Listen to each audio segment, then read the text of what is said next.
encontro é falar sobre as oferendas na Umbanda como pacto comercial. Isso é muito grave, muito sério, né? Isso denuncia eu não vou chamar de ignorância, mas uma falta de percepção do que seja realmente a energia divina, do que seja realmente a energia sagrada por detrás, não apenas da oferenda, né?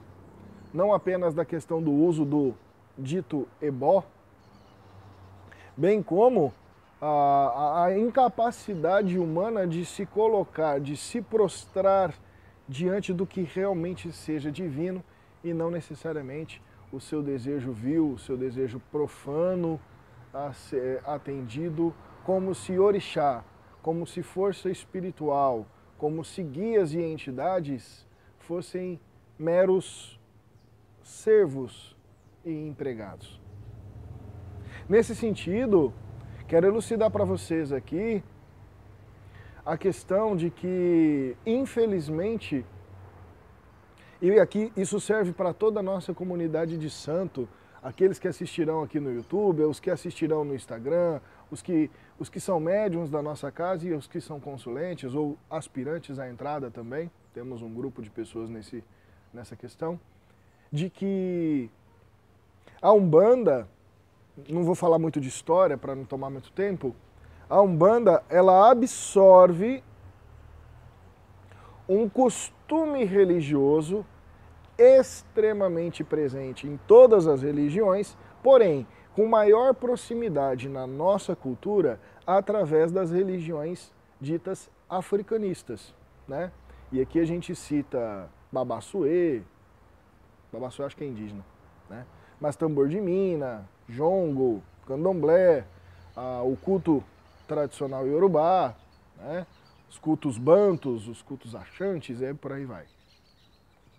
Então, a prática da oferenda, a prática do ebó, né, que também é uma oferenda, porém com determinadas finalidades específicas, a Umbanda absorve desses cultos africanistas em um momento, em uma circunstância social, em um nível de consciência espiritual, de que, diferente do indígena que tinha uma concepção de que a divindade era o nível de integração do homem com a natureza. Quanto mais o homem natural, quanto mais o homem se integrava ao ambiente natural, mais divino ele se encontrava.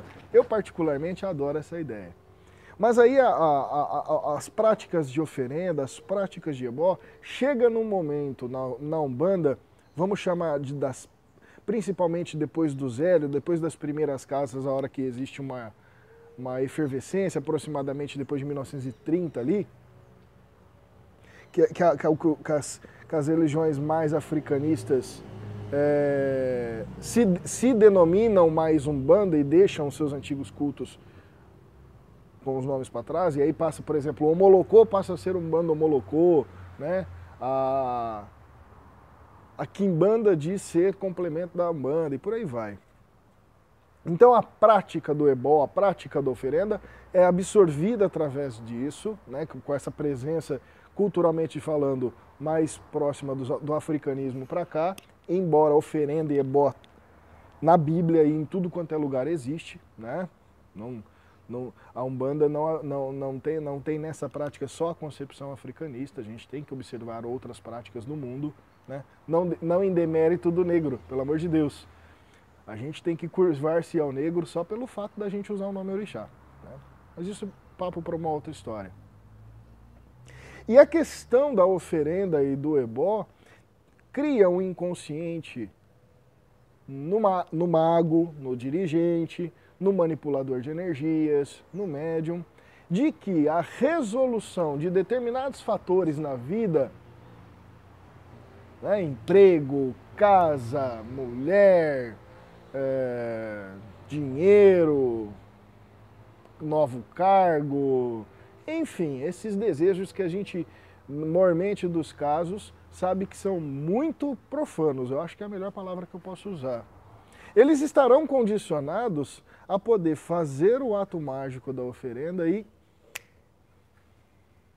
é rápido. Fez, espera uns X dias que a coisa acontece. Para os umbandistas de poste, que são as pessoas que vilipendiam o nome da religião, esses umbandistas, né, de postes, que coloca que traz o seu amor de volta em 3 dias, olha isso. Será mesmo que você está a fim de realizar um trabalho de reforma íntima, de aprendizado, de desenvolvimento, de ressignificação, para aprender o que é amor próprio e o amor que você pode ter para uma mulher? Ah, eu ia falar palavrão.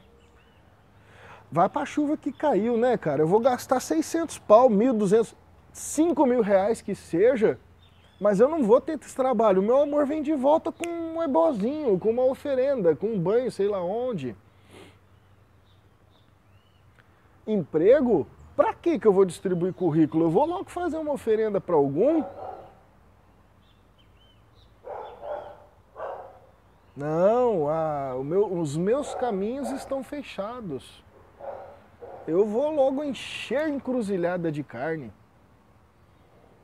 Meter umas baforadas para Exu que os meus caminhos irão se abrir. Opa!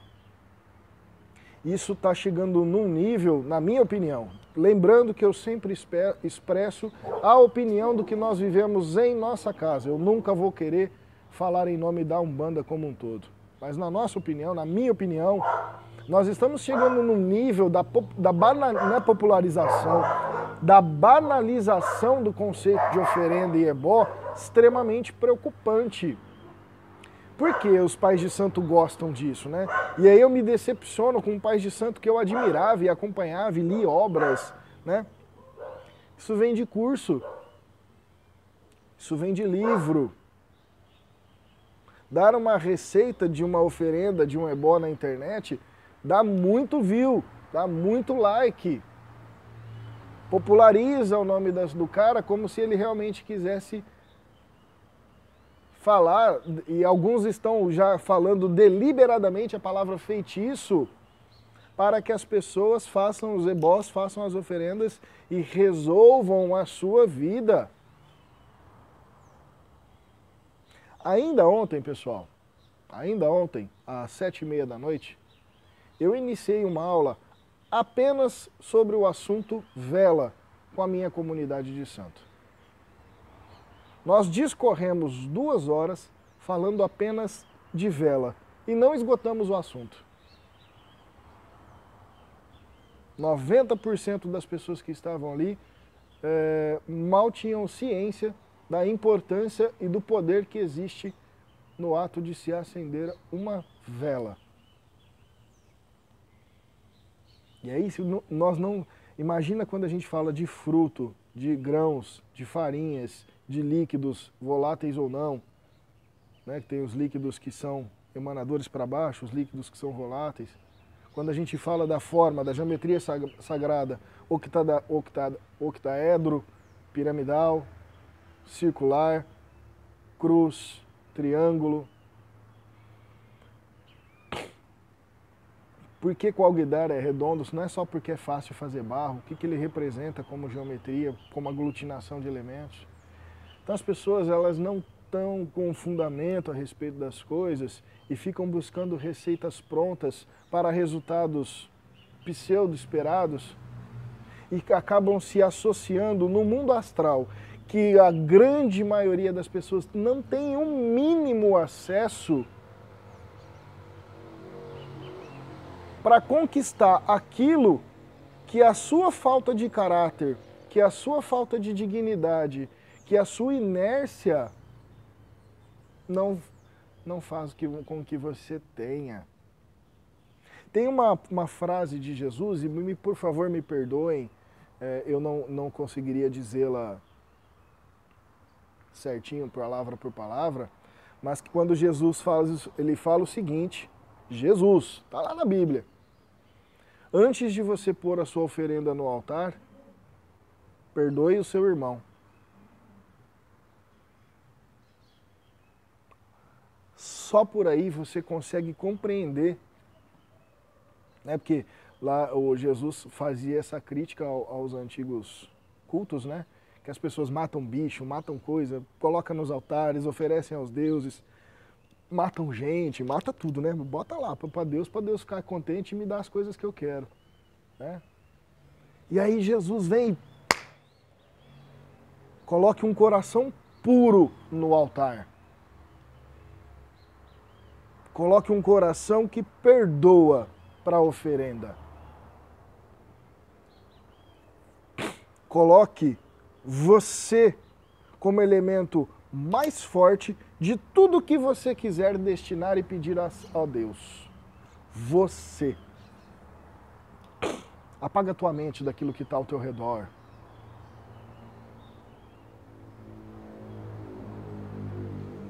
Oferenda, como ato mágico, é ato de comunhão, de integração.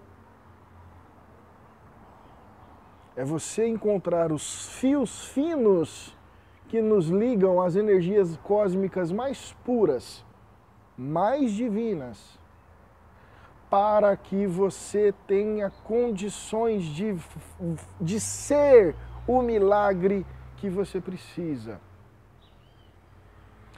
Alex, você é adepto da oferenda? Você é adepto do ebó? Sim. Usamos ebó e oferenda na Umbanda. Na Umbanda, né, praticada em nossa casa. Eu acredito que em um ano de casa aberta, eu vou para a natureza quando a gente abriu os trabalhos, quando a gente fechou o ano passado, que a gente oferendou. E todos os níveis foram agradecimentos.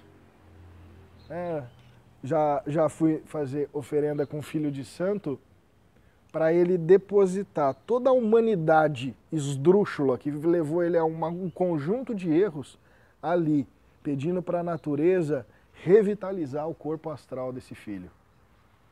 Que inclusive tinha um pacto pago com demônios porque queria dinheiro.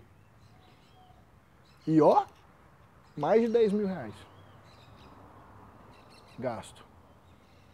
A casa não cobrou nada e eu acho que ele gastou uns 150 aí com os elementos naturais que a gente fez a prática.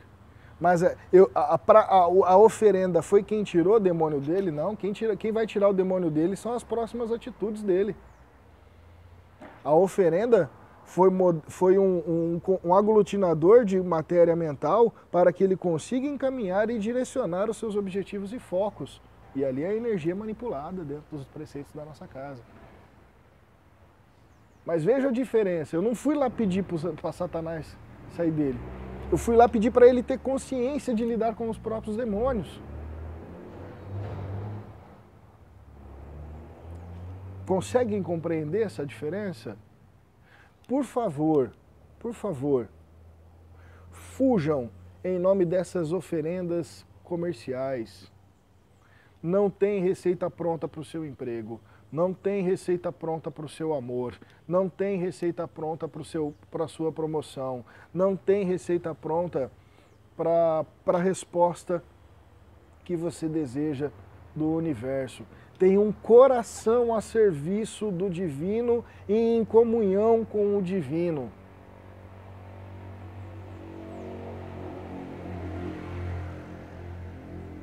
Não precisa se colocar nas condições mais baixas humanas, assumindo compromissos com forças espirituais das quais você não tem noção, que você não tem ideia do que podem acarretar em sua vida a médio e longo prazo. Porque a curto prazo, meu irmão, o prazer é gostoso. A resposta rápida satisfaz. Agora, a médio e longo prazo, a coisa não é bem assim. A coisa não é bem assim. Repito as palavras, não literalmente, né? Do nosso querido Mestre Jesus. Antes de colocar uma oferenda no altar, perdoe um irmão. E se quiser fazer oferenda, que faça oferenda para purificar o seu próprio coração. E aí sim, acreditamos lá dentro do Ceia, né? Falo lá porque eu estou na minha casa, não estou no templo.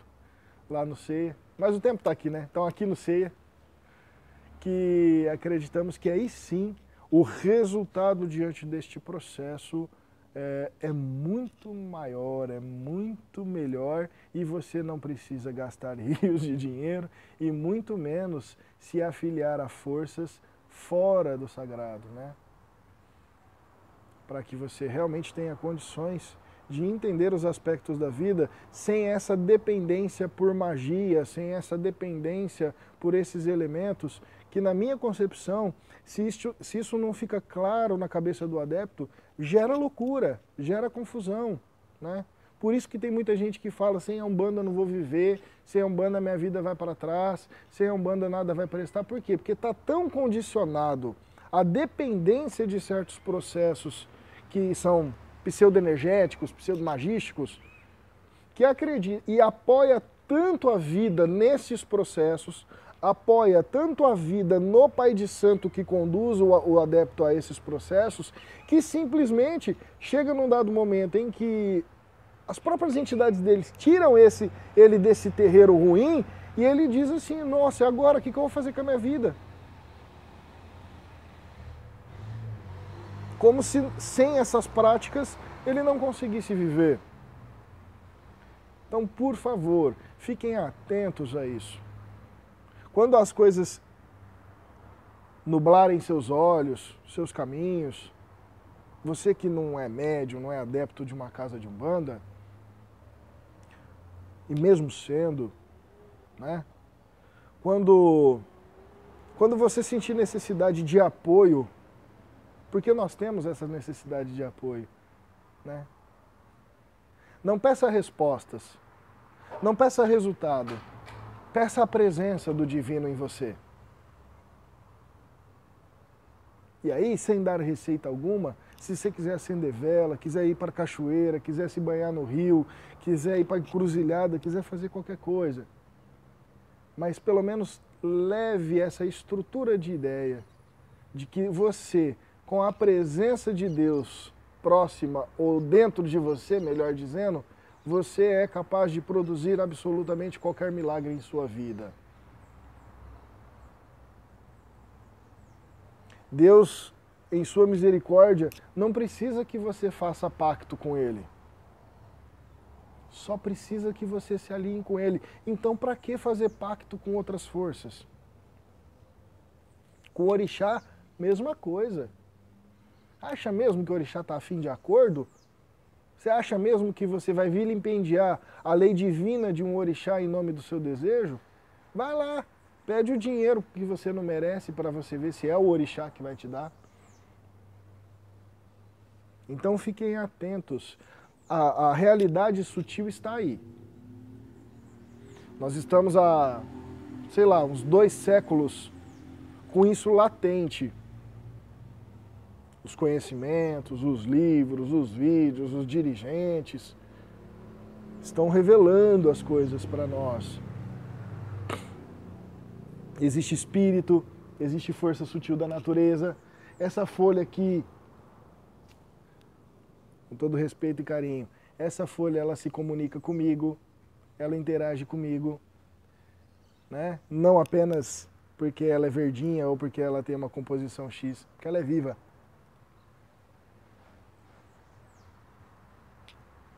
A terra, os cristais, isso tudo já está presente. Então você fica mexendo com forças que são vivas e que precisam de um princípio inteligente, então seja inteligente, não seja um burro. Bote a mão aonde você tem preparo e fundamento para botar. No mais, se você não quiser botar a mão onde você não tem preparo e fundamento, faça de tudo que você puder e estiver ao seu alcance para que a presença de Deus esteja em você, para que a presença do seu orixá, para que a presença e a força do seu guia esteja com você, que aí você tem condição de transformar absolutamente o que você quiser ao seu redor na lei divina. E se encoraje, porque quando a gente pede a presença de Deus, começa a luta com o demônio que está aqui dentro. Então se encorajem. Se encorajem. Seja muito corajoso ao pedir a presença de Deus para realmente se encarar. Ou continue com a sua vida cega, conformada, do jeito que você quiser, fazendo pactos com coisas, seres e pessoas que só irão te afastar do caminho. Tá certo?